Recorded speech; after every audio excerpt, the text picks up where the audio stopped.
یہ بات ذہن میں رکھ کے، ہمارے ایک صاحب ہیں وہ بار بار یہ بات کرتے ہیں، اللہ تعالیٰ بخشے اس کو، وہ ایسی باتیں کرتے ہیں جس طرح نبی صلی اللہ علیہ وسلم نے یہ فرمایا ہو کہ جو گریٹر اسرائیل ہے وہ بنے گا۔ وہ اس انداز سے اس موضوع پر بات کرتے ہیں اور لوگوں میں بیچتے ہیں ایک دوسرے۔ وہ یہ دو باتیں ایسے یقین کے ساتھ، حالانکہ عالم نہیں ہے تو ظاہر ہے کہ عالم نہیں ہو تو بس چھوڑو ان باتوں کو، جو تمہارے کام کی بات نہیں ہے تو ان کو نہ، لیکن وہ اس یقین کے ساتھ بات کرتے ہیں کہ گویا کہ جو گریٹر اسرائیل کا، عظیم اسرائیل کا نقشہ انہوں نے بنایا ہے، جس میں عراق، شام، ترکی کا حصہ، اردن، یہ لبنان، یہ فلسطین پورا کا پورا، مصر، سعودی عرب کا حجاز، یہ ان کا گریٹر اسرائیل کا نقشہ ہے۔ اور ان کے پارلیمنٹ کے اوپر لکھا ہوا ہے، اے اسرائیل تیرے حدود دریا سے لے کر سمندر تک ہیں، دریا سے لے کر سمندر تک، یعنی وہ دریائے نیل سے لے کر بحر احمر تک ہیں، یعنی نیل سے لے کر بحر احمر تک کا پورا علاقہ جو ہے، یہ کہتے ہیں یہ ہمارے اسرائیل، جس میں یہ ساری باتیں شامل ہیں، عراق اور یہ اور وہ جو میں نے بتا دیا آپ کو، پورا شام۔ تو وہ اس انداز سے بات کرتے ہیں کہ جیسے نعوذ باللہ حدیث میں یہ بات آئی ہو کہ یہ گریٹر اسرائیل تو بنے گا، پوری دنیا پر اس کی حکومت ہوگی اور پھر اس کے بعد پوری دنیا پر حکومت ہوگی۔ وہ یہ بھی کہتے ہیں کہ گریٹر اسرائیل کے بعد یہ بھی ہوگا کہ یہ بیت المقدس بھی وہ ڈھائیں گے اور ہیکل سلیمانی بھی بن جائے گا۔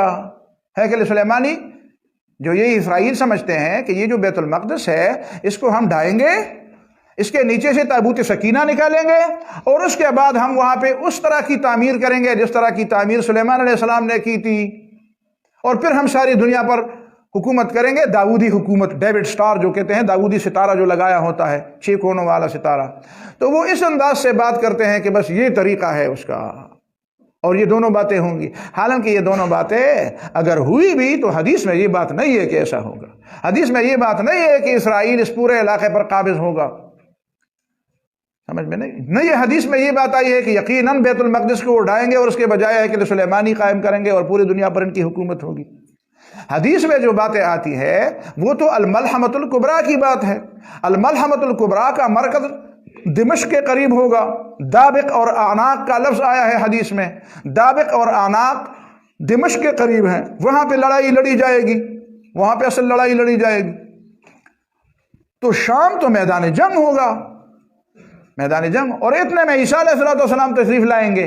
تو عیسیٰ علیہ السلام کے آنے کے بعد پھر کون ہوتا ہے کہ وہ پوری دنیا پر حکومت کرے عیسیٰ علیہ السلام کی جگہ؟ عیسیٰ علیہ السلام آئیں گے تو عیسیٰ علیہ السلام پوری دنیا پر حکومت کریں گے، دجال کیسے کریں گے؟ اس کا مطلب یہ ہے کہ دجال کے آنے کے بعد بھی یہ نہیں ہوگا کہ وہ پوری دنیا پر حکومت کرے گا۔ وہ حدیث میں یہ بات آئی ہے فعاص یمینا و شمالا، ادھر جائے گا تو فساد پھیلائے گا، ادھر جائے گا تو فساد پھیلائے گا۔ یہ فساد تو پھیلائے گا لیکن یہ نہیں ہے کہ وہ پوری دنیا پر حکومت کرے گا۔ آپ لوگوں کو ایسے سمجھاتے ہیں کہ دجال پوری دنیا پر حکومت کرے گا۔ پوری دنیا پر حکومت کون کرے گا؟ عیسیٰ علیہ السلام کریں گے۔ اور عیسیٰ علیہ السلام کے آنے سے پہلے 2 جنگوں کی بات ہے۔ پیوٹن نے بھی کل دھمکی دی ہے دنیا کو کہ تیسری جنگ آنے والی ہے، تیسری عالمی جنگ آنے والی۔ عالمی جنگ شروع ہو گئی ہے، وہ بس شروع ہو گئی ہے، کسی اور جگہ سے شروع نہیں، یوکرین سے نہیں شروع ہوئی، افغانستان سے بھی شروع نہیں ہوئی، برما سے بھی شروع نہیں ہوئی، وہ شروع ہوئے ہے غزہ سے، وہ شروع ہوئے ہے فلسطین سے۔ تیسری عالمی جنگ شروع ہو چکی ہے۔